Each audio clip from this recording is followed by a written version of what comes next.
Good evening, everyone. You're watching Vintage Motocross Q&A. My guest tonight is Steve Wise. He'll be back with us in just a moment. In the meantime, I want you to sit back as we talk to Steve about his amazing career, not only in motorcycles, but in his ministry as well. We'll be right back with Steve Wise.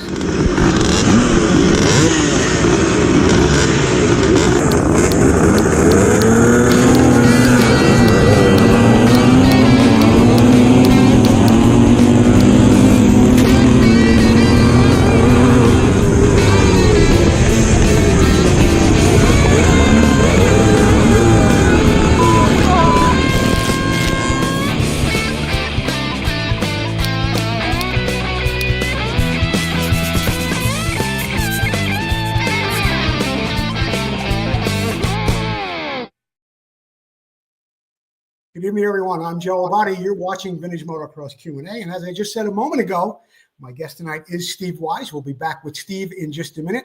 But right now, I have to thank the people that make this show possible.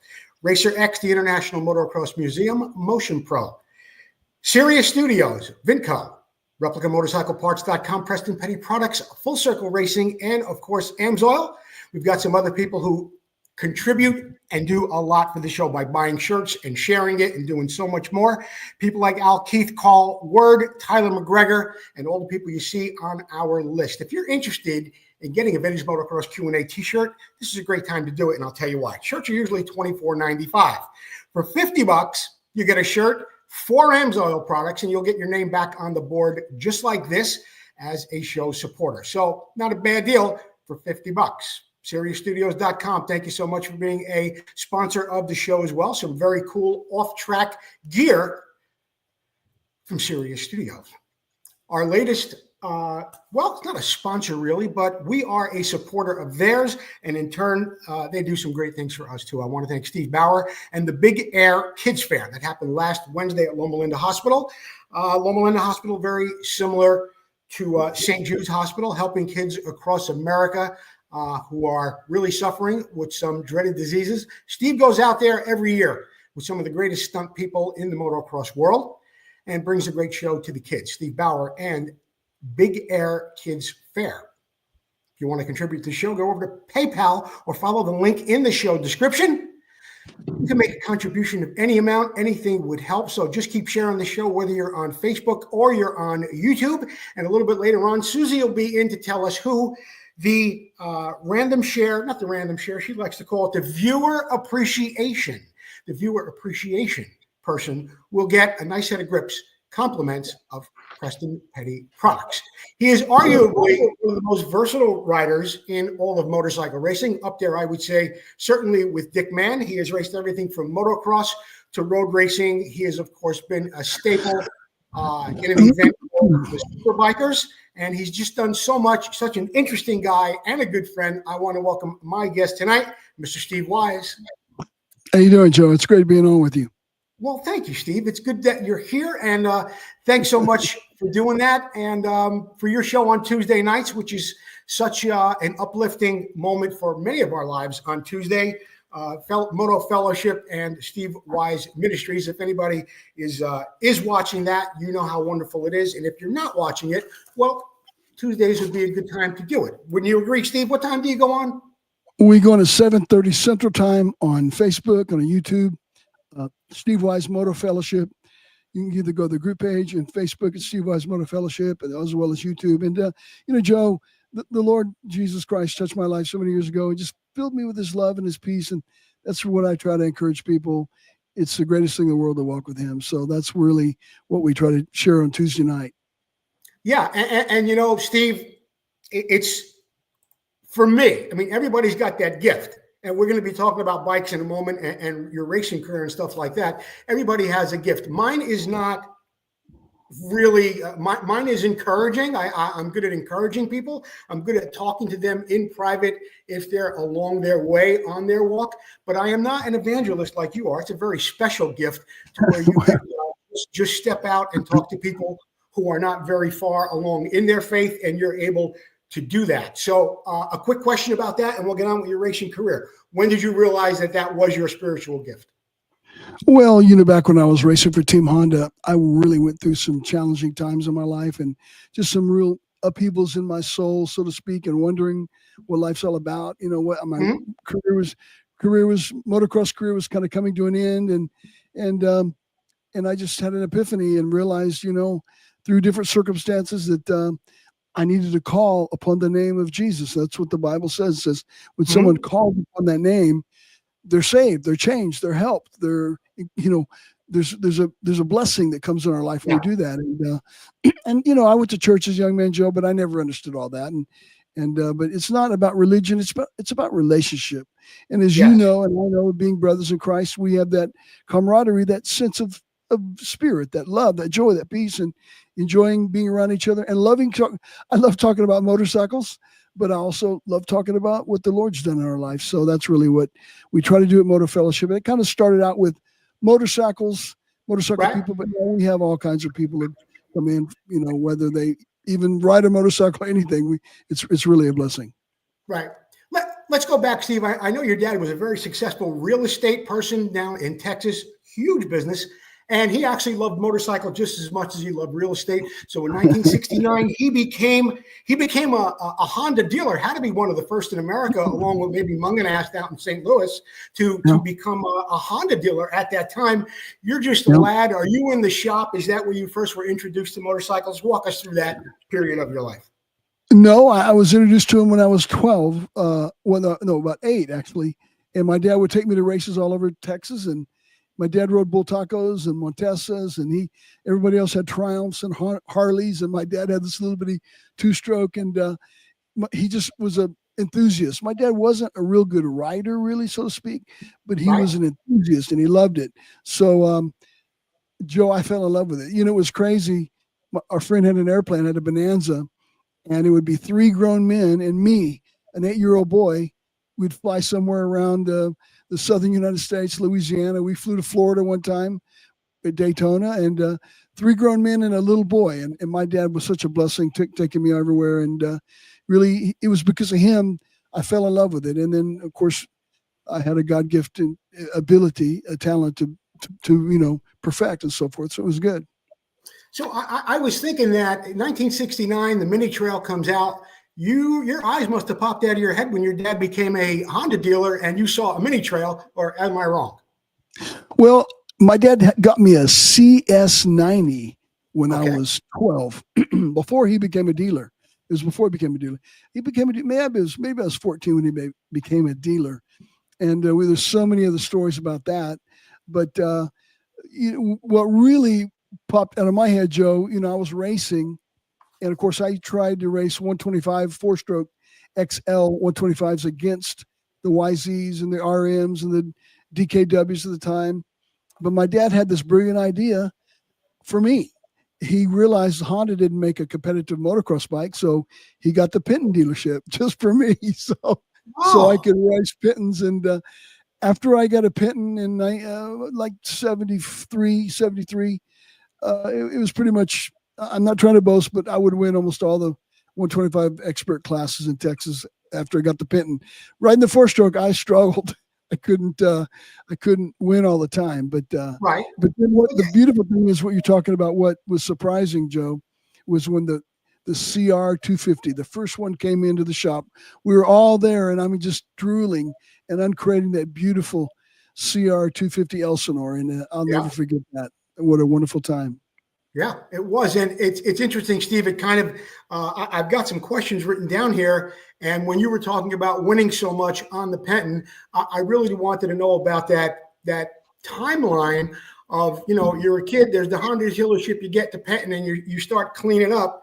How long were you on that Penton before you got onto the next bike? Or I guess I should say, how long were you on the Penton before you went from amateur to expert? Or did you go to expert right away? I was never an amateur. there was back in Okay. our day, there was the beginner, the intermediate, Right. the expert. That's all it was. And my dad said, if we're going to race, you're racing expert class. So yeah, I started Oh, off with expert right away, and like I said, when I got the Pinton, I would pretty much win most of the 125 expert class races that I raced in Texas, and Houston, Dallas, Austin, whatever it was. And but then when the 250 came out, so I would ride the 125 Penton in the 250 Elsinore Honda. Mm-hmm. 125 Elsinore came out. It's a funny story.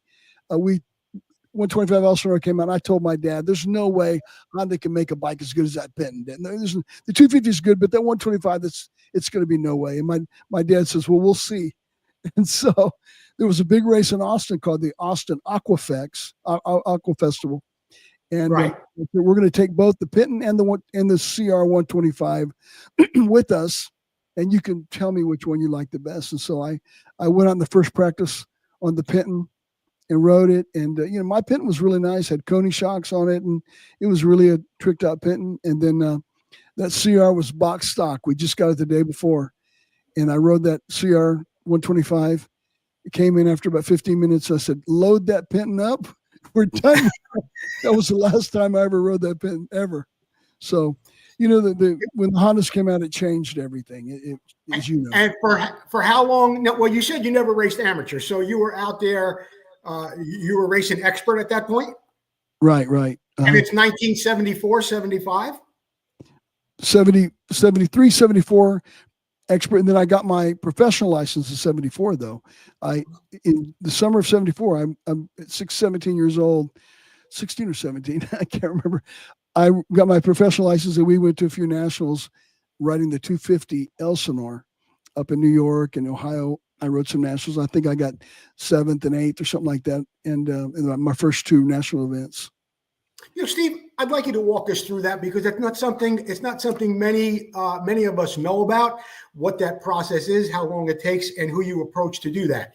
You're on a 125 Honda, you're mopping up everything in Texas. You decide you want to get a pro license. How do you do that? Is it so many points as an expert? You go to the AMA? Does somebody have to?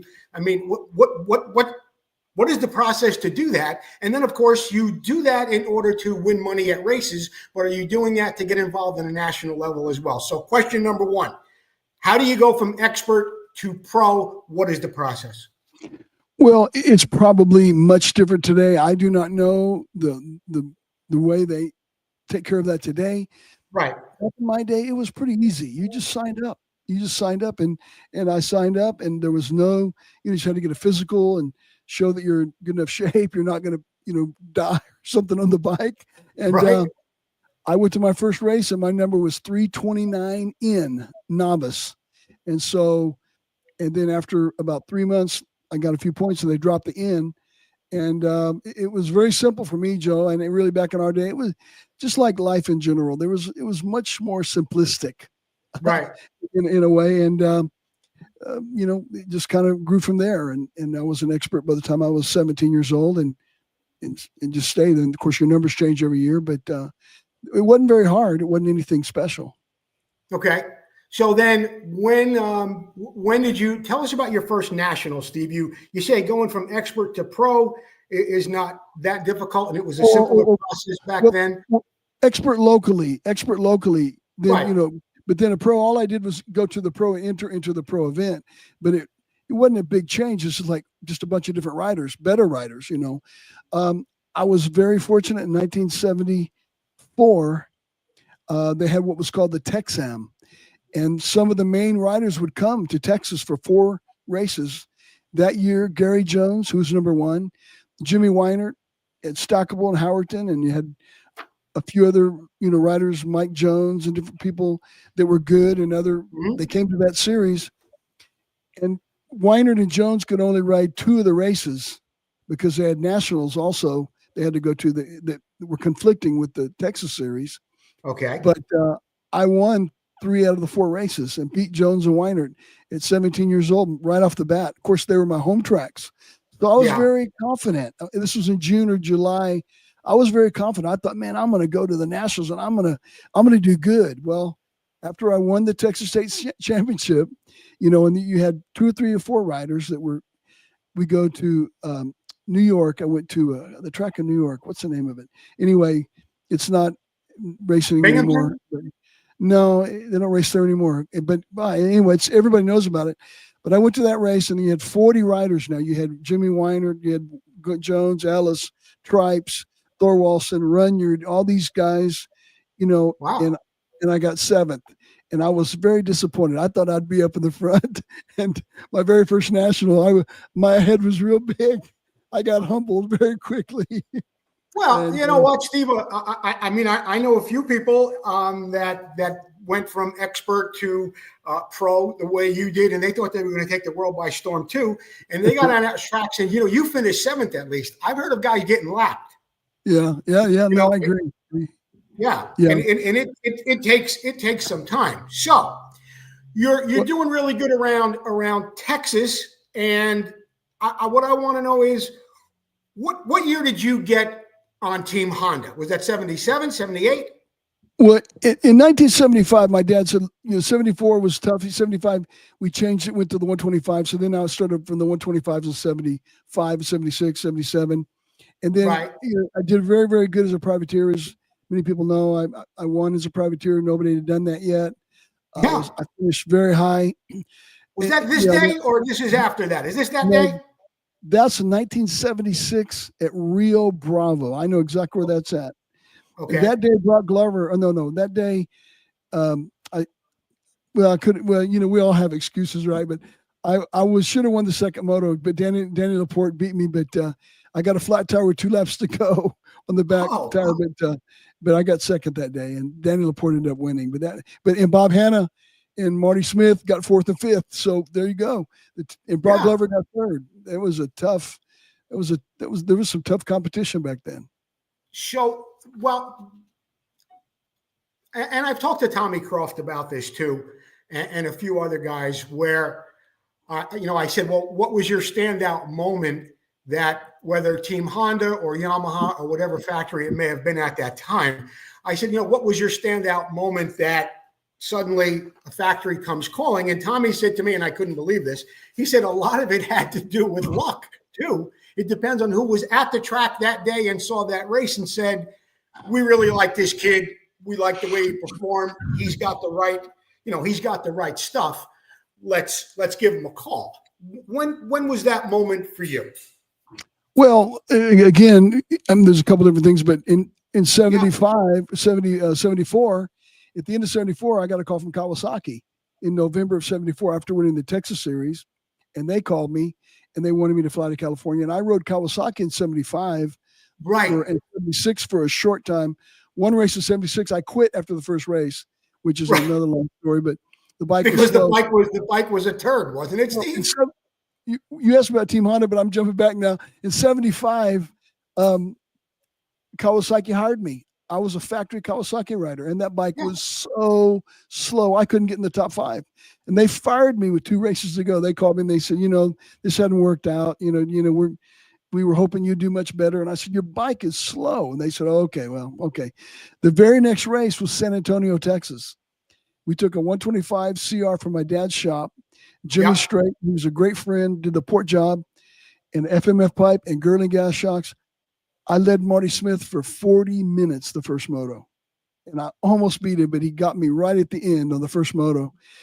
And in the second moto, I got second too. I got second that day, right behind Marty Smith. Almost beat Marty Smith the first moto. And he was riding that red rocket, beating everybody. Tim Smith called me up at Kawasaki Monday morning and said, we are so sorry. You must be right. Our bike must be slow. I said, yeah. I took a stock bike from my dad's shop. And of course, San Antonio was my home track. And, so I really knew it good. And Smith, though, he was dominating. And then they hired me back again for 76. And I quit after the first race because the bike was slow. And then 2 races later, I won the national. That on that bike you just showed right there, I won the national on that bike right there. And 2 years, beating Bob Hanna and Marty Smith in Maryland. On July 4th, 1976. I got to take a little bit of a break, but when we come back, we'll talk more about your career with Kawasaki and so much more. We'll be back in just a moment with more from Steve Wise. I'm Steve Wise. You're watching Vintage Motocross Q&A. We'll be right back.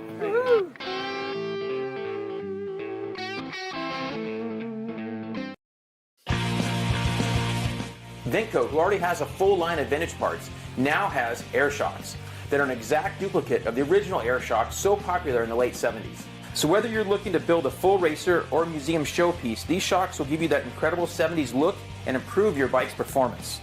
These new air shocks are fully rebuildable with Ventco rebuild kits, and all shocks are hand assembled in the USA with all new components. Every component is brand new. Just like the originals, our air shocks are adjustable with 2 chambers, high and low pressure, giving you tremendous flexibility for settings of your bike suspension. The Ventco air shocks come fully assembled and ready for installation. Just add air or nitrogen. The kits include the manual and spacers. Visit Ventco.com to check out the air shocks and all that Ventco has to offer to help you get back on track and to keep that ride going.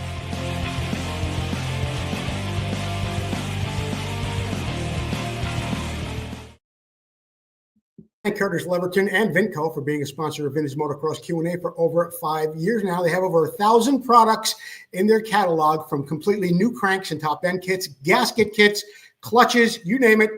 We've got it at Ventco.com. And if you spend $200 or more, you get free priority mail shipping, $200 or more. If you're just tuning in, my guest tonight is Steve Wise. We're talking about his years at Kawasaki, him telling Kawasaki their bike sucks, them saying no, him winning a race on a bike out of the crate, Kawasaki calling back and saying, you're right, and then him giving the bike back again. How am I doing so? You're doing great, Joe. You're doing great. And you know what, Steve? Let me ask you this, because you've got a bike and Kawasaki's helping you, and they say it's good and you say it's not. Is there a contract? Are you breaking contracts, or what is happening there? And how far are you involved? What's the word I'm looking for? With the power of the pen and the paper, how far are you in with these companies contractually that you can say things like you say and just give them the bike back? What happens? Well, it was much more simple back then. I didn't have a big contract with Kawasaki. They were paying me $600 a month, I think, the first year, and I'm 17 years old or whatever, but it was just pretty much word of mouth. I mean, we signed a contract and everything, but it didn't really get serious until I moved to Honda. When I moved to Honda in 78, that's when I went and had a meeting with the vice president, Willie Takeshi, and Terry Mulligan were sitting there, and my dad flew out to LA. That was beginning to get serious then. And then we negotiated a contract and everything. And so that was really the beginning of, my rider team Honda. Of course, I won the national in 76 on a Honda, and I thought I would probably get a ride in 77, but it didn't work out. And I rode with Motocross Fox.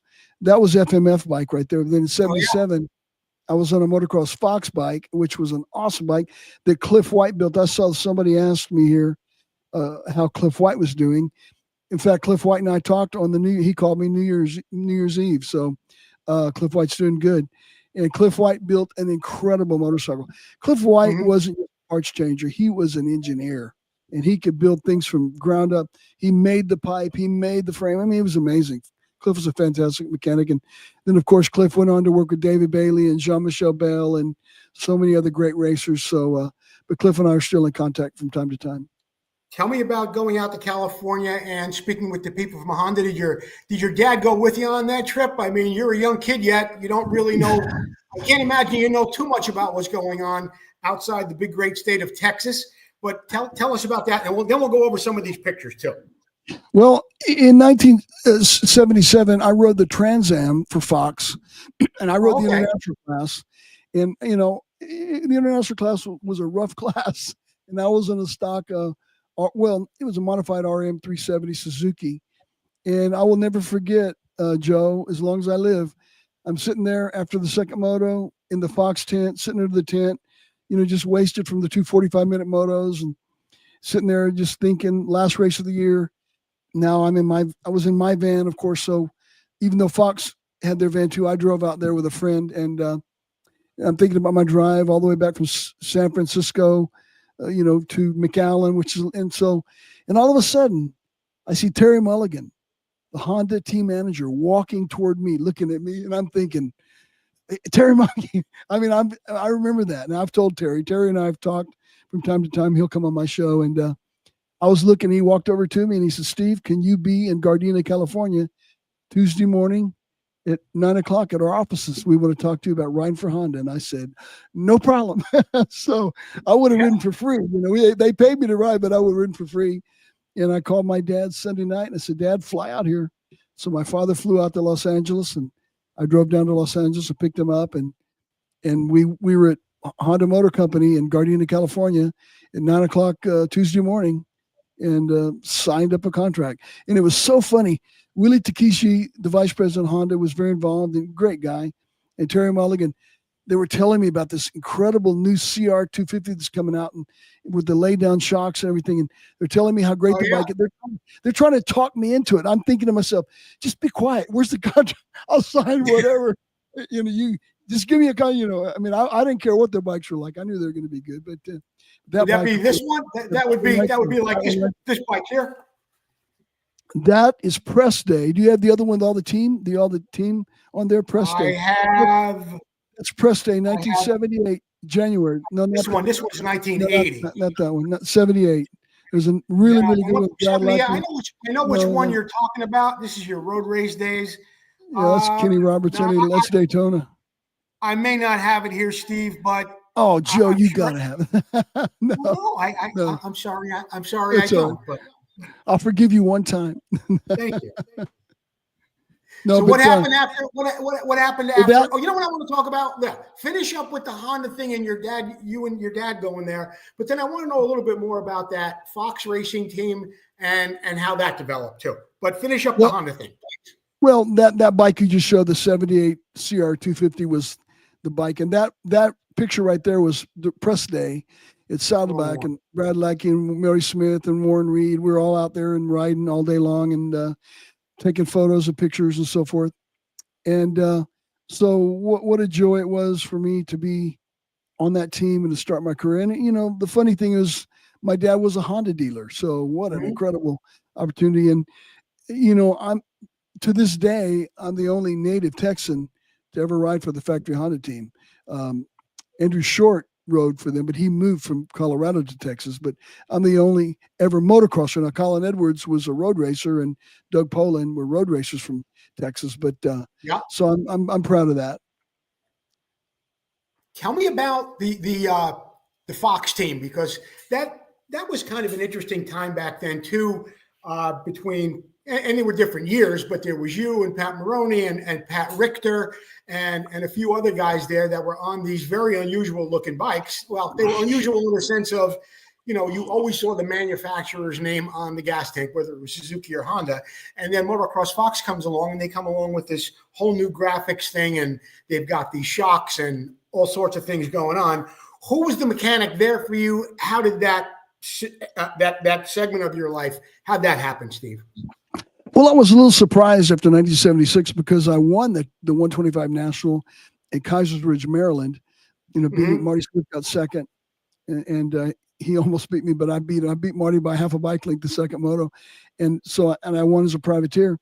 So I was expecting for a factory to call me up, and that didn't happen. It was very surprising to me, and we were kind of figuring out what we're going to do for the 125 series in 1977. And Cliff White called me out of the blue, and he said he was working with a company in California, and I think it was named CH Industries, and they wanted to hire me, and they wanted Cliff and I to go on the Nationals, and they would pay for all the expenses and take care of things. I wasn't offered a salary. Like today, some of these privateers make $500,000 salary. It's amazing. But and then that kind of fell through. And the funny thing is, right when it fell through, Jeff Fox from Fox called me up, and Jeff Fox and Bob Fox, they were putting together a team, and they said, we want to put together a team, and we want you to be on it. And so it was Pat Richter and myself in the beginning, and Cliff White started working for Fox. So he went to work directly for Fox, and I was the writer. I didn't get a salary, but I got all my expenses. All the expenses were paid for me. And they asked me, what do you want to ride? And to be honest with you, I never really liked Suzukis. I don't know why. I never liked them. I rode them in 77, but I never really liked them. Yeah. And I said, we're going to get a Honda. So I got a Honda from my dad's Honda shop, and Cliff gave it to Cliff, and he just totally redid it. And there's been about 4 or 5 people that have made replicas of that bike. Yes. All over the place. I get pictures here and there, and one of them's hanging up. In fact, Fox bought the bike from Newman, Albert Newman, not Albert, but his brother Newman, Joe. Yeah, Joe. Yeah. God bless Joe. Godspeed to Joe. But Fox bought that bike and they had it on display in California. And some big company bought Fox, so it's not there anymore. But anyway, that Cliff White built that bike, and that bike was fantastic. The only problem is the power. It had so much travel that it would smash the low pipes. It would smash them. And then I would kind of lose horsepower through the race, or it'd be flipping, it'd be hanging. We had to wire. We'd put wire around it because it'd be flopping around. And the Cliff made it up pipe, but the power band was really, really high, and it didn't have any torque at all. And so it was a struggle. But then Honda came out and offered me a Mugen motor for 77. And after we got the Mugen motor in there, that thing was fantastic. It was as good as a works bike. And Cliff did a fantastic job of developing that bike. Let's talk about some of your mechanics. I mean, you mentioned Cliff White. You have you have the highest respect for him. You're still in touch with him till these days. He was with you. He was with you at Fox, obviously, and at Honda. Yep. Who was your mechanic at Kawasaki? Billy West? No. Jim Felt. Oh, Jim Felt. Jim Felt, and then Bill West. But Jim Felt left to go, I think, somewhere else. But Honda, whenever Honda hired me, they said, "Who do you want to be your mechanic?" I said, "I want you to hire Cliff." So they hired Cliff. So Cliff left Fox and went to Honda, and then he became, paid by Honda. He was on salary there. So that was that part with them. And then, Cliff and I worked together for 2 years, 78, 79. In the 1980, we just decided to go other ways, and, we stayed friends, everything. But Paul Turner became my mechanic in 1980. And if I would have known we were going to go here, Joe, I've got tons of pictures of all this stuff we could have put up, but it's funny how, then Paul Turner was my mechanic for the last 2 years. I rode for motocross team for 4 years, and Paul Turner was my mechanic. And I had the best Steve, we were talking a little bit earlier about we were talking a little bit earlier about Moto Fellowship becoming a partner with us here at Vintage Motocross Q&A, and I do have your logo. It's right here, and the reason why I have it up or have it on my list is because when I did your show, I think it was last Tuesday night, I did have it. So from this point forward, Moto Fellowship will be a part of our Vintage Motocross Q&A supporters, and we're happy to. We'll be happy to do that for you, Steve. Who are some of your outside sponsors? I mean, a lot of guys get helmets and goggles and belts and pants and all sorts of stuff like that. Who took care of you over the years with that stuff? Well, I used Fox, of course. In the beginning, there, the first 2 years of Honda, they would not let us have outside clothing. We had Honda line. We had to wear Honda line clothing. And then in 1980, they said, "Okay, you guys do what you want to do." And so Motocross Fox sponsored me, Bell helmets, Oakley goggles, Motocross Fox. I couldn't stand their boots. When their Motocross Fox boots were so bad in the beginning, and I would get high points, and I would put a Fox on the high point. I'd put red tape on the high point, the shield, and put a Fox on there because I didn't like the Fox boots, but Fox was really good to me, and Jeff and Bob Fox were great. And then Bell helmets, I always wore a Bell, and they paid us well, for that time. I mean, now these kids get an amazing amount of money to wear the clothing and so forth. Tell me about this team, Steve. It was 1980, and I want to ask you about a young fellow there. He's all the way to the left on one knee. His name was Rich Kuhn. Do you remember Rich? I know Rich real good. In fact, I got his phone number a while back. I need to give him a call. Rich and I'm not so sure he's with us anymore, Steve. You may be right. I think I did try to call him a while back, and something because somebody gave me his number a while back. Richie and I became pretty good friends, and he flew down to McAllen, Texas, and trained with me for a while. And we've got a lot of funny stories there too. But what a good guy he was. I really like Richie. He was a good kid. I sure hope he's still with us. I'll tell you how I know Rich Kuhn. And this is like the only, well, not the only story I have, but it's an interesting story nonetheless. I'm an amateur 125. I'm in Claverack, New York, summer of 76. And it's like one of the first races I'd ever raced. That was maybe the fourth or fifth race I'd ever raced in my life. And I get on the line and, you got your helmet off and the guys are going around before, and it's in July. It's as hot as all get out. Kid next to me says, "Hey, how you doing?" "Good. What's your name?" "Rich Kuhn."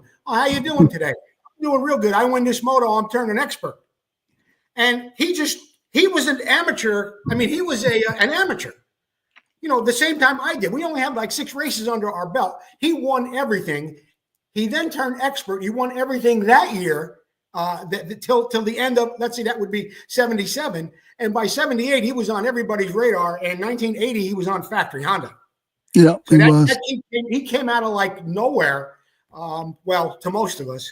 But that's how I know Rich Kuhn. And when I saw that picture, I think I asked somebody about him a while back, and somebody said that he had passed away, but I don't really know. I'll ask again at some point, and we'll find out. Steve, how about your feedback to the factories? A big part of being a factory rider, people don't realize, is when you get out there, especially on a team like Honda, you got to tell them, how are those forks working? How are the shocks working? You're feeling flame flex. What's going on here? How was your feedback to Cliff White? How did that get back to the factories? And did you guys have any impact on what we saw in the production bikes in the years to come? Well, yes, of course. And of course, I went to Japan as well and over there with them. And, Japan was crazy. I was the only American at that time. And they had, 3 huge trucks, and Showa was there, and KYB was there, and Bridgestone tires were there, and Dunlop tires were, and man, they worked me hard. And, they would listen to us. I think nowadays they listen to the riders a lot more, but back then it was a little tougher. Sometimes they would try to play tricks on us. I will never forget one time Marty Tripes, Marty Smith, Warren Reed, and myself were testing some forks, and the Showa forks guys were there, and they had like 4 different sets, so we'd all ride this one bike, and they'd come in, they'd change it, and we'd go ride again. And unfortunately, I wasn't a very good test rider. And I look back at my bike and I think about how it was set up. I think, man, I wish I would have listened or understood a little bit more about it. My bike wasn't set up good sometimes as I look back now. And, Right. But I'll never forget, we all rode in these forks, and they put a set of forks, and all of us rode it. And then they changed the forks, and all of us rode it. And of course, we come in and we give them everything we're telling, they're writing down everything we're telling them, And the second pair, I rode it, and I'm thinking, man, I can't tell any difference, And so I came in and I said, I can't tell any difference. And right.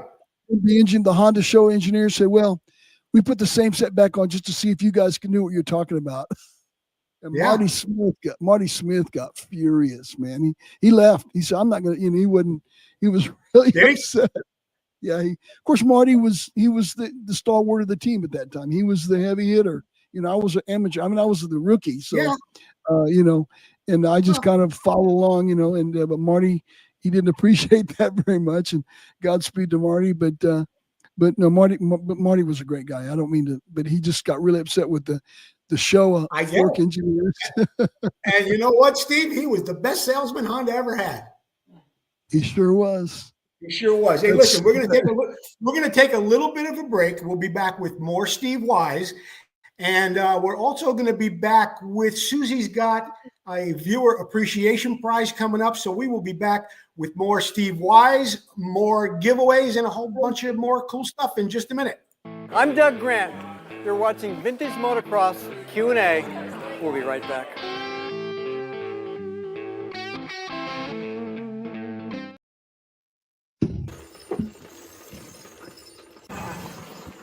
I get asked often, what's the most important thing on Clunker? Answer simple, it's me. That's why I use Full Circle Racing wheels prepped by Tom McAllister. So should you. Watch this and learn why.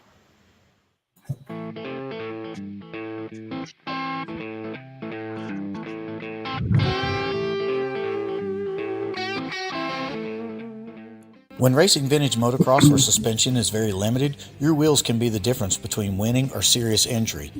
We chose to run Full Circle Racing wheels because of the super high quality materials and the heavy duty spokes used.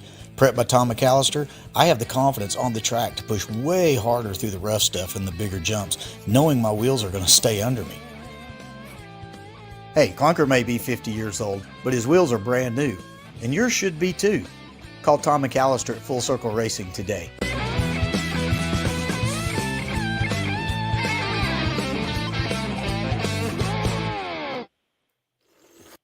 I want to thank Tom McAllister and Full Circle Racing for being a big sponsor of our show, Vintage Motocross Q&A. for almost 5 years now. That's Tom McAllister at Full Circle Racing, whether it's on-road, off-road, vintage, whatever it might be. See Tom McAllister at Full Circle Racing. My guest tonight is Steve Wise. We're going down memory lane with Kawasaki's and Hondas and Cliff White and all sorts of cool stuff. I do not have my lovely bride of 38 years on camera tonight, but she does live to give away things here. Susie, what are you giving away for the Viewer Appreciation Prize tonight? I am giving away an AMSOIL telescopic. AMSOIL telescopic. I think I have one right here. Where is it? It's right here. What do you? It's a telescopic one. It has a magnet. It has a light. Yeah. And it's telescopic. Here, let me have it. Let me show the viewers what it's like. There it is. Look at that.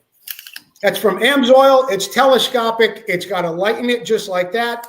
And it's got a magnet on the end because when you're old like me and Steve Wise and you drop something metal on the floor, you don't want to bend over and throw out your back. Then you can't go out for pizza that night. Now, do you want to give this away to somebody? Yeah, I do. Who? John Caves. Caves? Yeah. Like ice caves? Yeah. John Caves, Caves, John Caves. You are the winner of the AMSOIL telescopic light. There it is right there. We will mail it to you either on this page, Vintage Motocross Q&A, or go over to Joe Abadi on my personal page, Joe Abadi on Facebook, and send me your address. We will give you one of these telescopic magnetic lights, compliments of Russell Waters and AMSOIL. Yeah. Steve, you're a pilot too.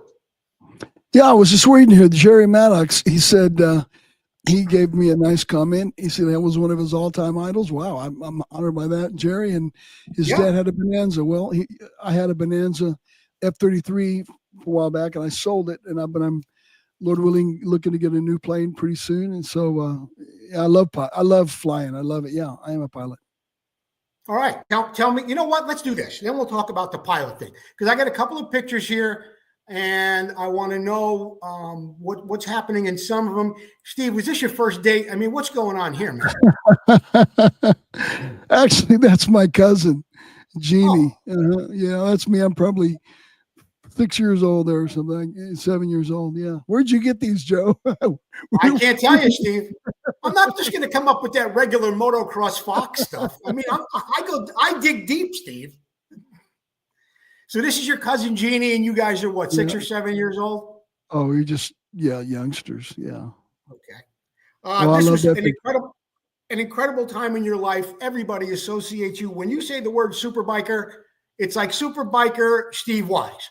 And this is a question I have, Steve, and I often wondered this. Did Honda say you guys are going to ride this race and like it? Or did you say I would like to ride this race? Because you had different people from different disciplines out there. You had road racers, you had your motocrossers, you had your flat track guys. Did they have to twist your arm to get on that bike and get out there, Steve? Because you cleaned up every year. So how did that all come about? Well, I didn't clean up the first year. The first year, Honda just asked me. They said, "Hey, there's this neat race coming up. ABC's Wild World of Sports is going to be sponsoring it, and Gavin Tripp and the same guy that had the 500 GP. So Carlsbad was really the mecca of any TV back in our day. Yeah, because we were only on TV twice a year, the 500 GP and the Superbikers, and so they asked me if I wanted to ride it. I said, sure, I'd love to.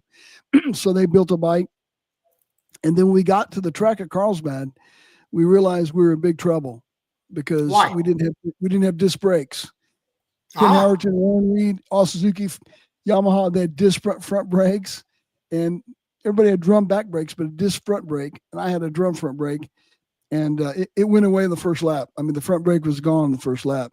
I mean, that's take that down, Joe. Take that down. So why? I'll tell you why.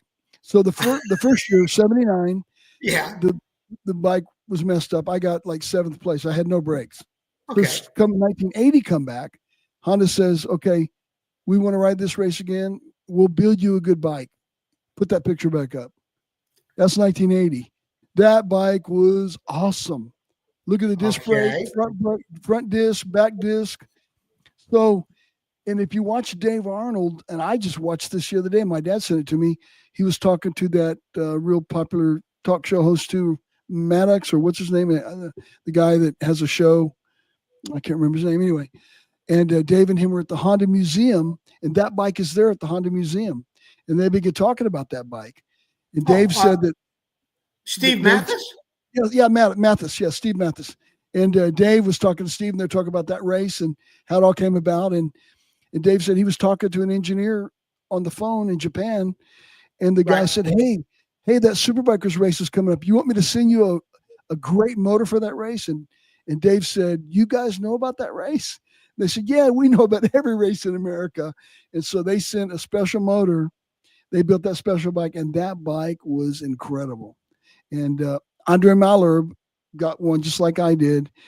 And I had a huge lead in the main event, and I lost my back brake with 6 laps to go. I lost the back brake halfway. It was a 12-lap race, and Andre started catching me slowly. I had no back brake. And when you have no back brake on the dirt, it's almost impossible.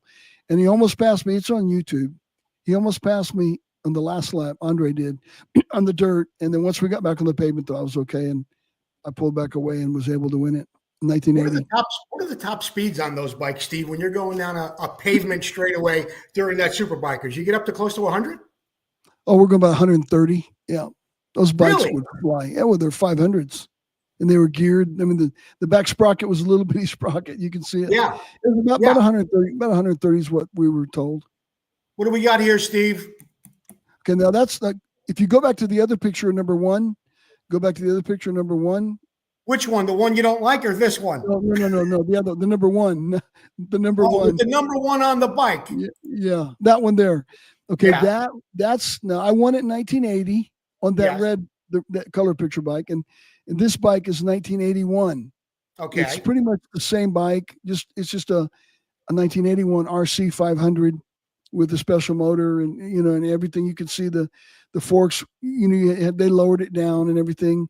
It had about 8 inches of travel instead of 12, and to be lowered. And that bike was fantastic. So I won it again in 1981, and of course that's the press photo that Honda had for me at the end of 81 going into 1982. And that's at the winner's circle for the 1981 race. And that's Graham Noyce on my right and Eddie Lawson on my left. And that was a great race. I won that one pretty handily. I came from mid-pack and got a terrible start, came from mid-pack, and it's on YouTube as well. You can see it, Steve Wise Superbikers. You can see it on there. And I got a pretty good lead, so I just cruised the last 4 laps, which is always wonderful, which wasn't common for me. Every big race I won normally went down to the last lap. So but that was one of those you could kind of cruise and really enjoy it. What do we got here? You're in some fast company here. Kenny Roberts? That's Daytona 200. This is the Daytona racing days? That's the Daytona 200 1983. Okay. Yep. How'd you do there? Obviously you did pretty well, or? Well, you can tell I finished in the top 3, right? Well, yeah, I guess. Yeah. I got looks third like there. I got third behind Kenny and Eddie. And so what a awesome time that was. I do want to get back to your flying days, Steve. You mentioned that when you were a young kid, you, your dad, and 2 other guys would go up in a plane and you would fly to races. Was your dad a pilot too? And when were you introduced to that part of your life? In my early 20s, I soloed and I would fly, but I didn't get my license till later. But yes, my dad is a pilot. He's had many, many planes. And I just, I loved it. I love flying airplanes, and I don't like heights. Isn't that funny? I don't like heights, but I don't mind flying an airplane. So, we're going to have to talk about flying. I hate it with a passion. I'm okay going to the airport. I'm okay getting on. The second that turbulence hits, if I go like this, that's it. I'm at DEFCON 4 after that with the death grip. And I'm praying for everybody on that plane. So someday we're going to have a conversation about that. Well, so I can tell you what. I'm sure you could tell me all the reasons why I should have my head examined for being afraid to fly. But tell me about your training. And I don't know all the terms, Steve, but can you fly by gauge? Or at night, could you do all that? I'm what you call a VFR pilot, visual flight rate. I'm visual Okay. pilot, but I need to get my IFR as well. But I have flown IFR conditions, even though I'm only a VFR. But I've got caught a couple of times in the clouds, and you better know what you're doing. You better know those instruments. You better understand how it all works, and not be moved by your feelings. It's really a lot like Christianity. We can't be moved by our feelings. I mean, and but I'm going to go back to something, Joe. I'm going to tell you. Yeah, I'm going to please tell you do. Now, Please do. a plane can break. Of course, a jet motor is it's so good, and so, I mean, you know, it just, jet motors very rarely break, and but those pilots flying those planes in America, anyway, in America, I'm not saying other countries, Right. they know exactly what they're doing. There's nothing to fear. And I mean, I'm a pilot, so I know and I understand the whole gymnastics of everything and the weather and so forth. Now, if the plane breaks, that is a problem. So, you know, that could happen. But even when it does, they have emergency things that they do to help it out. And you know what? And I don't want to bore the audience with my phobias and fears, but I'll tell you what, I have read more on flying and how a plane works and pilots and how turbulence, and it's a computer operated thing, and a pilot could never make a correction as fast as that thing does. And the pilot ain't doing a whole lot because he's got the people on the ground. You name it, Steve. I have read about it, but it doesn't help when I get in there and I hit turbulence. So anyway, you know what? This is the worst segue in history, but I got to thank Motion Pro for being a sponsor of our show for over 5 years now. Motion Pro, be sure to go over there. You'll save 20% across the board on Motion Pro parts at the end of your checkout.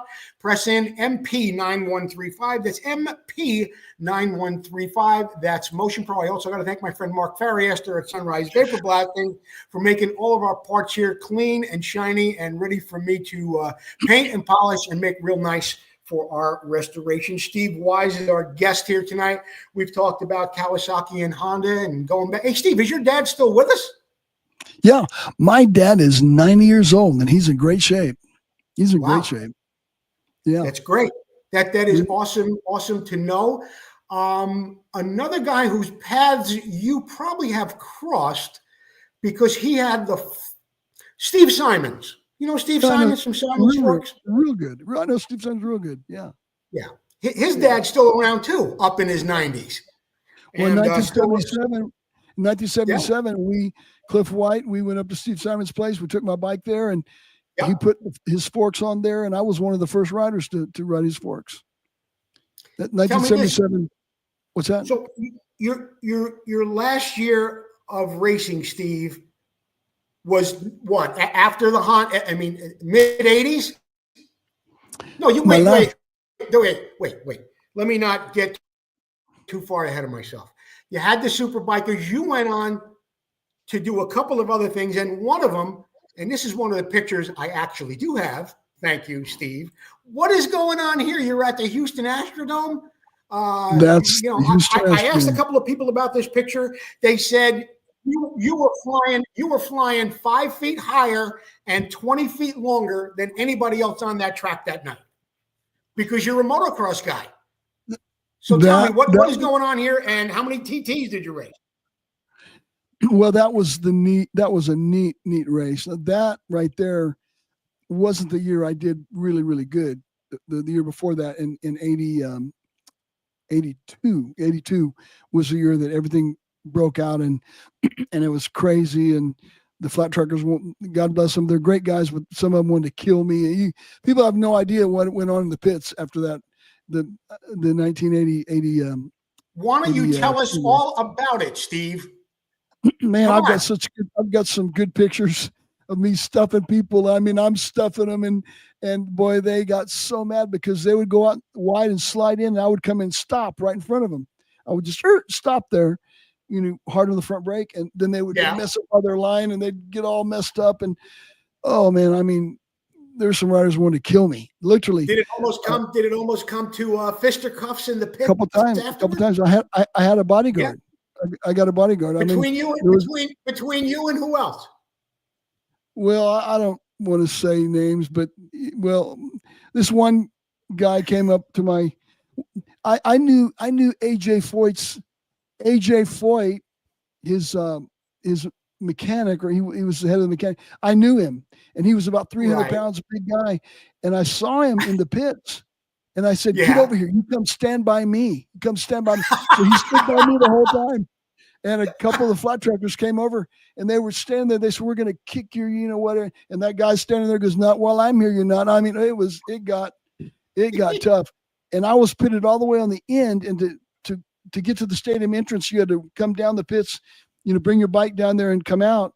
And we're going by all the people, and they're all screaming and yelling at me. 'Cause you had no idea. I mean, it was a serious night. And anyway, so that race in 1982 was incredible there. And that's what really kind of catapulted my career even into road racing. And then I led the Grand National Championship points for a time.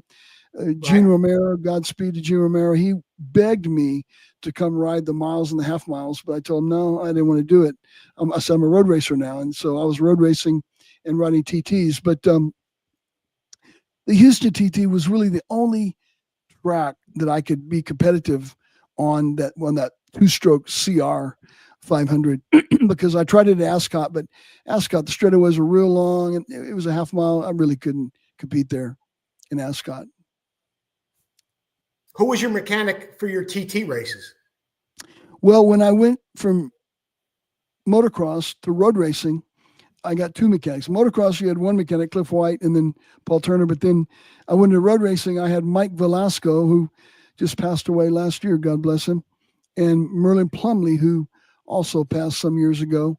Those guys were incredible, great guys, and they took care of me. And they loved me, and they tried to, build the best TT bike they could, but because they were my mechanics as road racers, and they did a good job, and we did the best we could, and we had a great time. We did very well in the TTs, and they're in Houston anyway. But then road racing, of course, they were my mechanics road racing, and that was a whole nother world. Getting on the road racer, the factory NS 500s and the superbike races, amazing. So yeah, that was an incredible time. For how many years did you do the road racing deal? Well, I road raced in 1982. That's another crazy story. After winning the Superbikers the second time, Udo Giedel, who was the road racing team manager for Honda, called me up, and he said, "Steve, this is Udo Giedel," and I didn't even know who he was, and so I'm the factory Honda road racing manager, and Freddie Spencer is going to go to Europe, and we're going to hire a new road racer for our team with Mike Baldwin. Mm-hmm. And they had Mike Baldwin and another neat guy from Venezuela named Roberto Pietri. They were the two Honda factory riders for road racing. They said, "We want to hire you. We want to see if you can come over road racing," because on the Superbikers, I was faster than anybody on the pavement. And so they flew me up to California to Willow Springs Raceway, and they had Freddie Spencer's CB 1000 Superbike there, and all the mechanics and everything, and the ambulance. And so I rode for the first time the Superbike, and I could not believe the power of that thing. It had 150 horsepower, and I'd never ridden a road race in my life, or even really street bike that very much. And the wind was blowing about 60 miles an hour. And I mean, it was really tough. And after the day I came in, they said, "You know what?" They said, "You were 4 seconds off of the lap record." I went, "What?" Of course, road racing, 4 seconds is a long ways. Right. It was the first time I'd ever ridden a road racer on a road race track. And Willow Springs is a very, very hard course. And they hired me the next day. They hired me to be the road racer the next day. But there was a problem. The rules were not going to let me jump over from being a professional motocrosser to a professional road racer. Now this is before the Astrodome, before anything. This is like in November of 81. So we're moving over now. But there was a rules meeting, AMA rules meeting the 1st of December. So I rode that bike in November. So we strategized a plan. I was going to move to California and start racing locally road races, the WERA road races in California, and get my professional license, and then go into road racing. But then Dave Arnold and Udo Giedel said, but there's a rules meeting, and we're going to propose the rule to the AMA that anybody in the top 100 of motorcycle racing, road race, flat track, motocross, can jump over and be in any other class as a professional. And I said, okay, great. And they said, we're hoping this will work out. But our second plan was to be to move to California and, learn how to become a road racer. Well, in that rules meeting, Dave Arnold said, we want to propose this rule. And a mechanic with one of the factory Harley guys stood up and literally said, we cannot pass that rule because we'll have guys like Steve Wise coming over and racing with us. Yeah. That was the whole plan. That was all the plan. We'd already planned that. And they passed the rule. So I didn't have to go to California. I became a professional road racer beginning of 1982. I was a pro road racer. And how did you do, Steve? I mean, did you had some wins? I mean, you rode some pretty good races with that bike. My very second my bike broke in Daytona. The very second road race was Talladega. I got second behind Eddie Lawson. My very second road race ever. And and I had some great finishes. I had a lot of bike problems. Different things happened that were kind of strange and still kind of learning that. And then in 83, coming in, I was now a seasoned road racer. I was not a rookie anymore. After 1982, I'm so blessed.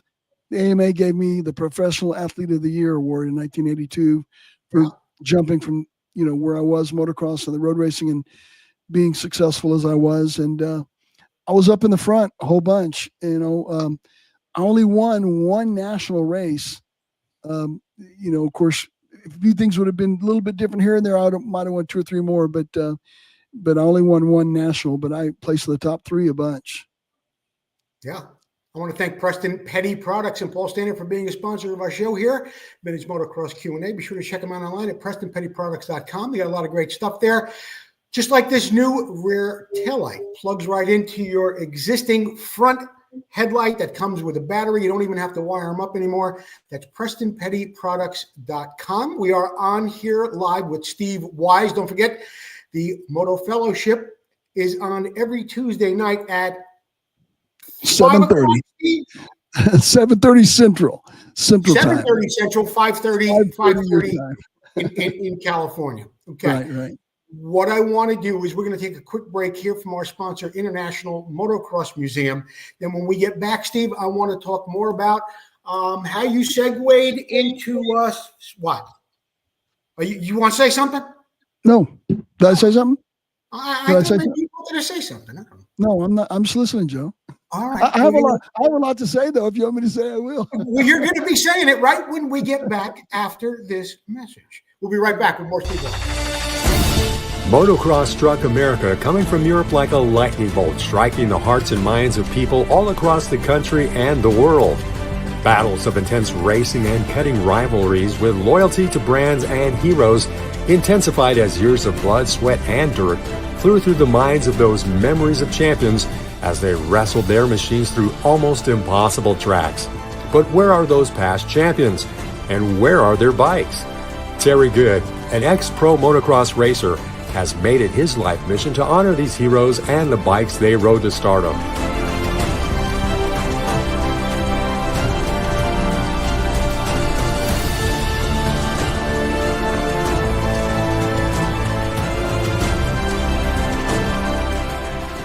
We raced, we rode, we lived and breathed motocross. Go back in time and relive those moments, now preserved for the first time ever in the world's first museum dedicated to the history of motocross. Our new building is in the gate. Help us get a great start and you can be part of history. Go to internationalmotocrossmuseum.org and become a part of our team.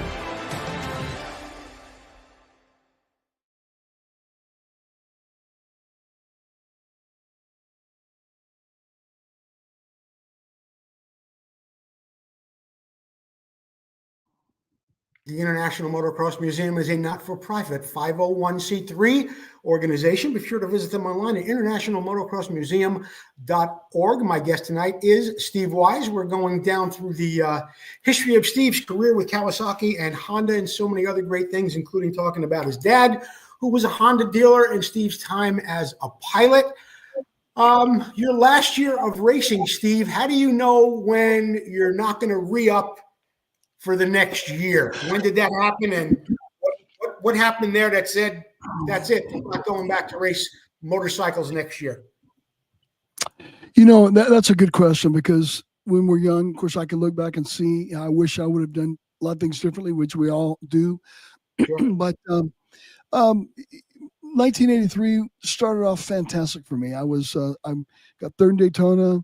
I won the Lexington National in Mid Ohio.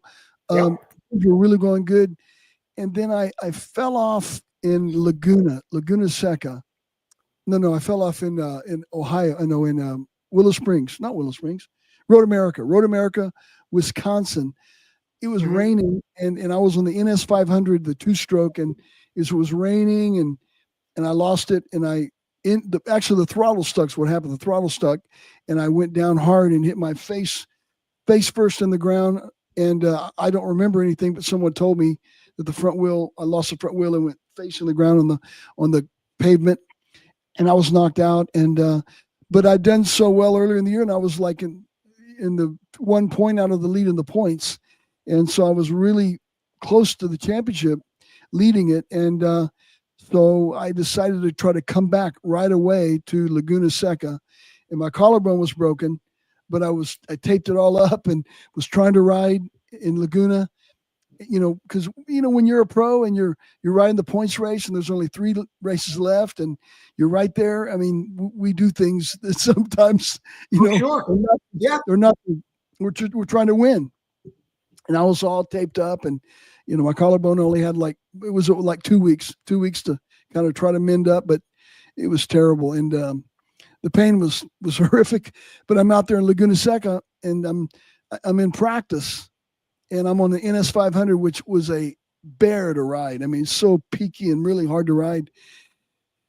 And somebody by the name of Kenny Roberts comes by me. He passes me, and I thought to myself, I'm going to stay with Kenny.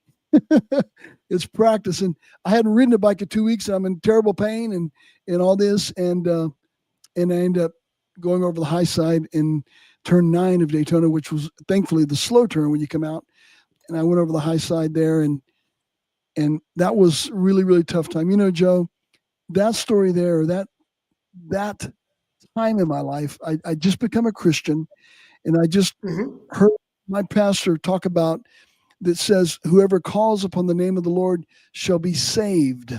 That word saved in the original Greek is the word sozo, and it means to be helped, to be blessed, to be healed, to be comforted. And Joe, when I crashed on that ground, I crashed in Laguna. It was in July of 1983, and in California, it gets hot in July. Yeah, and it's sure is. like 100 and so degrees there. I'm laying there on that pavement after hitting the ground at 80 miles an hour and flipping, and I am in so much pain, and I'm just saying, Jesus, Jesus, Jesus, help me. Jesus, your word says you will help me. I'm calling upon your name. And Joe, I remember the ambulance pulled up there, and I'm thinking to myself, I remember just like yesterday, I'm thinking, oh, they're going to put me on a bed. They're going to put me on a bed, and I'm in such pain. And they slapped me on a board, man. They taped my head. They didn't take my helmet off. It's 105 degrees. They taped my head to the board. They taped me down, my arms to the board where I couldn't move. I'm taped to this board. And we had a 30-minute ride to the hospital. And it was in practice because of practice. And the entrance to Laguna Seca was completely packed with cars. So they had to go out the back road, which was a dirt road with holes everywhere. And I'm back in that ambulance. I'm hitting those holes. And, I'm just taking like gut punches, man. I'm in such pain. It was worse than the crash. By far. And I'm just saying, Jesus, I need you. So we get to the hospital, and they wheel me in there. I'm barely, and then I hear the doctor say, we're fixing to lose this guy. I heard that. We're fixing to lose this guy. They were going crazy in the IR, and running around me and doing all kind of stuff with me, putting needles in me and all kind of stuff. And then all of a sudden, I remember it was like nobody was in my room. And some man, a young boy, appeared to me, and I'm praying at that time. I'm saying, Jesus, help me. I'm calling upon your name, Lord. The Bible says, if I call upon your name, you will help me. And I heard them say, I'm fixing to die. They're fixing to lose me. That's what they said. And this guy walked up to me and he said, I hear you calling upon the name of the Lord. Are you a Christian? And I went, yes. I was in such pain. And this guy began praying for me. He put his head on my hands and he's praying for me. And then some nurses walked in and they didn't even really recognize him. And he walked down to my feet and I saw him praying over my feet. And the nurses are just doing their things and they're not even talking to him or recognizing him or what. It may have been an angel. I don't know. I have no idea. But then he left. And the doctors came back in. They said, well, we're really concerned that you're could pass away tonight because we think you're bleeding internally. And so we need to run tests on you, put you through an MRI and shoot dye inside your blood to go through your veins so we can have you in the MRI and x-ray you and everything and make sure you don't have any leaks. We think your heart, one of the valves in your heart is broken off because, hit the ground pretty hard at 85 miles an hour. Anyway. And so, they said, but you need to sign this form here because 1% of the people that take this dye, they're allergic to it and they pass away. And I said, I just got through falling off of a motorcycle. And anyway, I did that and we took the test and everything. They came back to me and they said, well, you're not bleeding. Your lungs are bigger than a normal person. I went, oh, okay. Well, I was a pro motocrosser the last year. So anyway, and I left Monday morning. I left the hospital. I was in terrible pain, but I walked out myself Monday morning. And did you feel like that was pretty much the end of it after a tumble like that? You didn't think you were going to go back the following year, or? I had another year on my contract, but in fact, I didn't get to your question. Udo Giedel, my team manager, he sent the secretary in to talk to me, and I could tell now she was psychologically testing me, where I was, my mindset, and right. Yeah, I told her, I said, I don't want to do this anymore. I'm done. I told her, I said, I'm done. And then after I got healthy and felt good and better, I kind of wanted to come back, but I wasn't totally 100% ready. And I started another year of good money, and Honda paid me 2 months of my 1984 contract, and I signed off and said, we're done. And I just quit. I went to Bible school. So there you go. Financially, Steve, what was the best year you had racing? Were there bonuses for these super bikers or anything like that? Oh yeah. There was my best year as a road racer was 1983, and I made almost $400,000. Yeah, 1983. And a couple years before that, I made 150, 200. In the motocross, I made about 100. But I didn't make the big money like Bob Hanna or Ken Howerton. But Bob was making up to 300,000 motocross racing and more. But road racing, I made almost 400,000 that one year, and I had a good contract. Companies paid me good money, and to wear their stuff, and it was a good year for me in '83. So after the Kawasaki crash, you went to seminary school after that? Oh no, not Kawasaki. Kawasaki crash. After the Honda wreck. Oh yeah. Hey, forget about Kawasaki. Kawasaki they're not even on my radar. I'm an all Honda guy, Joe. I'm all Honda. But after I quit racing in '83, it's really funny. Pro rider. I never forget in January of I'm feeling that now. January of '84. All I'd ever done my whole life, I loved motorcycles and I rode motorcycles. I never had a job. I worked at my dad's Honda shop when I wanted to. Was a parts guy when I wanted to. And I grew up with a silver spoon in my mouth. I really didn't. I grew up very fortunate. My father was a wealthy man, and probably because of that, I didn't train as hard as I could have. I didn't work as hard as I could have. Bob Hanna and I became real good friends, and he told me, he goes, I had something you didn't have. And he said, I had to weld pipes back in the dung hole of DG, and by the crapper, I had to clean the toilets, and I had to mop the place. And I'm thinking, anything like that. My dad, I had bought me cars, and what I'm saying is, my dad was incredible in my life, and without my dad, I would have never been from McAllen, Texas. I would have never made anything, but it was all because of his money that I was able to go racing. He paid for everything before I, became a rider where people would support me. But But after that, Joe, I remember in January of 1984, after starting racing, all those years, every year at the beginning of the year, you're getting ready, you're thinking about the year, you're thinking about what you're going to do, you're training, you're preparing. And that was my life. That's all I knew. And all of a sudden in 84, I had nothing. And I'm thinking, what's going on here? But, Joe, I would just go pray. I'd get on my knees and get in my chair and I would weep. It was like I had to be delivered of that or set free from that because, that the R and the fame that I attained or whatever it may be. And I just, Right. I would weep and pray and weep. And then finally, after about a month, it took me a month to realize, you know what, my career is over. It's done. And, but then we moved on. I got married and had kids. And what did you do, Steve? I mean, you went to seminary school, then you got married and had kids, but what did you do for work? Or were you busy at your dad's shop at that time? Well, fortunately, I made a few investments and I bought some real estate and separated the lots and did a lot of owner financing and so forth. And my dad really was instrumental in trying to guide me in that direction, though I loved to buy Porsches and airplanes and spend money on stupid things. And my dad would get so mad at me. He would say, son, put in real estate, and I did that. Yes.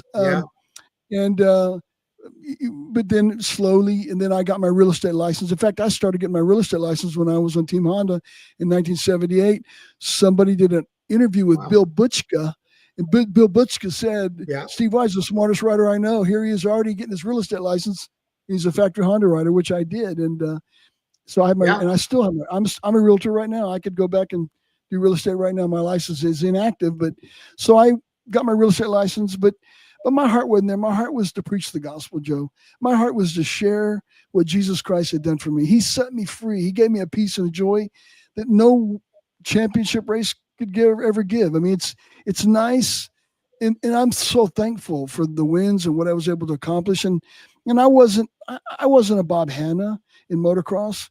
I wasn't a Kenny Roberts in road race, though I beat him sometimes and whipped Kenny's butt real bad in the Superbikers. But he couldn't even compete with me even close. But road racing, Kenny Roberts was a bad dude. Let me tell you something. Kenny Roberts and Freddie Spencer, and then Eddie Lawson as well. He got right in there. And I mean, so many great road racers, Wayne Rainey, Kevin Swans came from America. But my career was known for being, as you said earlier in the show, being able to, jump from back and forth. What's the word you used earlier? You were most versatile. Versatility. And not only versatile, but I won those races too. Yeah. So it's not like I was just in there. I won 7 different national caliber championship races. So, so it's a real honor to know that and be that. But, and I'm so thankful for all that, and I'm thankful for my career. But you know what? Life moves on. And then I got married and had some kids, and we moved. I went to Bible school for a while, and I've just kind of been all over the place. Steve, were you ever a pastor? Were you ever a pastor in a church? Something that you did every Sunday, maybe youth group or anything like that? I did, but that's not me. That's not me. I'm a mover and a shaker. I move around, and yes, I did for a year in McAllen. I pastored a church, but it wasn't my cup of tea. So I'm more of a guest speaker, evangelist. Go here and there, whatever I do. One of the greatest things I think that I really remember, I'll never forget. I was at Millville, Minnesota, in 1995, and I was going to do a motocross school on Monday. The owners had prepared. They were going to let me do a motocross school after the national, but I was there at the national event, and back then the tower in Millville was on top of a concrete water, drainage or whatever it was, a waterfall. But anyway, it's way up there. And Larry Myers, good old Larry Myers. I hope he's still with us. I'm not sure if he is or not, but Larry Huffman is no longer. He passed away last year, by the way. Great motocross announcer. Larry said, "Steve Wise, I see you down there." And that thing was 100 feet tall. He said, "Get up here." So I climbed the stairs up there. Steve. Okay. You there?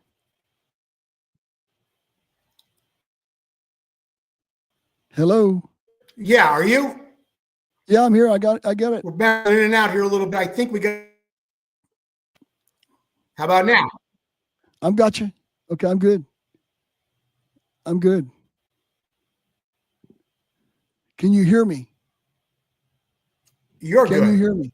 Okay. I Am can I hear good? you fine. I can hear you.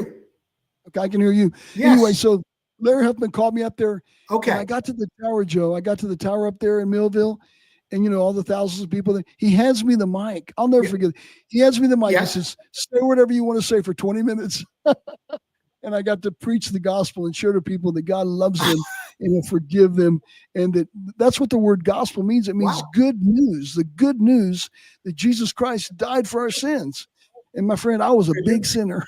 I was a big sinner. And that was such a neat time. And I will never forget that Larry Myers handing me the mic and saying, "You got 20 minutes, say what you want to say." And that was a great time. And I love now going around, Joe, and my show on Moto Fellowship, just sharing the goodness of God and also talking about. Who knows how many lives you changed that day, Steve? Who knows how many lives you changed? Yeah, very possibly. Yeah.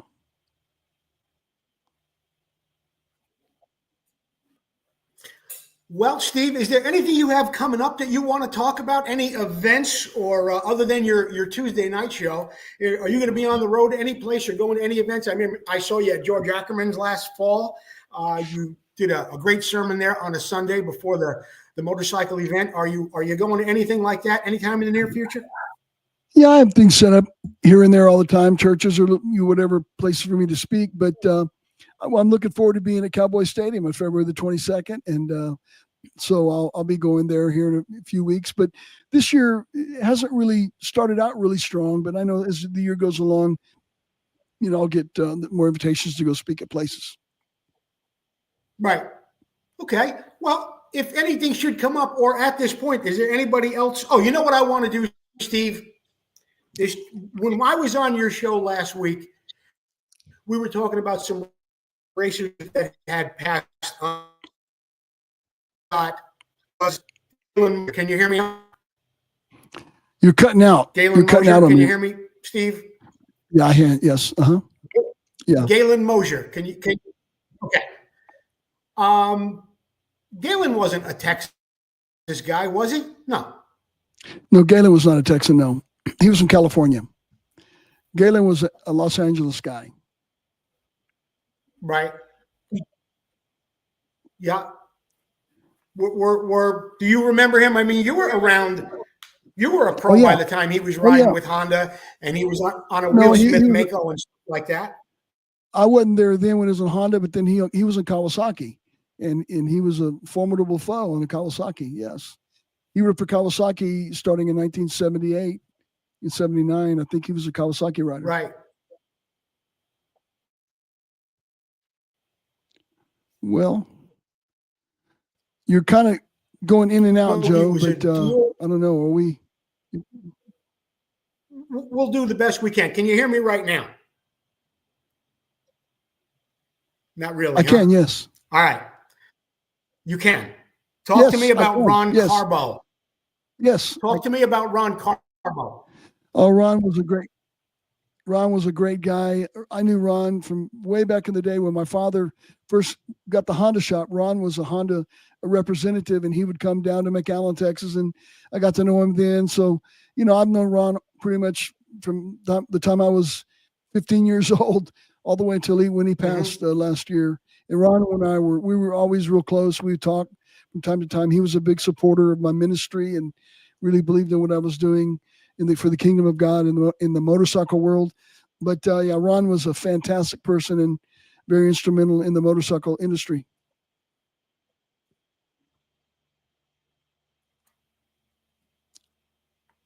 And another guy I want to mention is Joe Alsop. He was also from Texas. And I guarantee you, anybody that's watching this broadcast tonight or anybody who's friends with all the Vintage Motocross guys on Facebook, Joe Alsop, we lost, I guess it was 6 or 8 months ago at this point. Just another wonderful guy from Kylene, Texas, a real enthusiast, a plumber by trade, but had been involved in motocross for most of his life. And he was a great loss to so many of us because he was just such a genuine person, And I mean, he's an honest guy. When I first something for sale, and I asked him about it, and he said, "Send me your address." And then I never heard from him again. So I thought, well, maybe he must have to somebody else. And then the next thing I know, this box shows up at my house for it from Joe Alsop. And he said, "Well, if you like him, you could pay me. If not, send him back." And he was just that kind of a guy. So I wanted to mention, of course, Ron Carbo and Joe Alsop tonight. Steve, I think we're going to wrap it up for tonight, unless you got something else we could squeeze in here.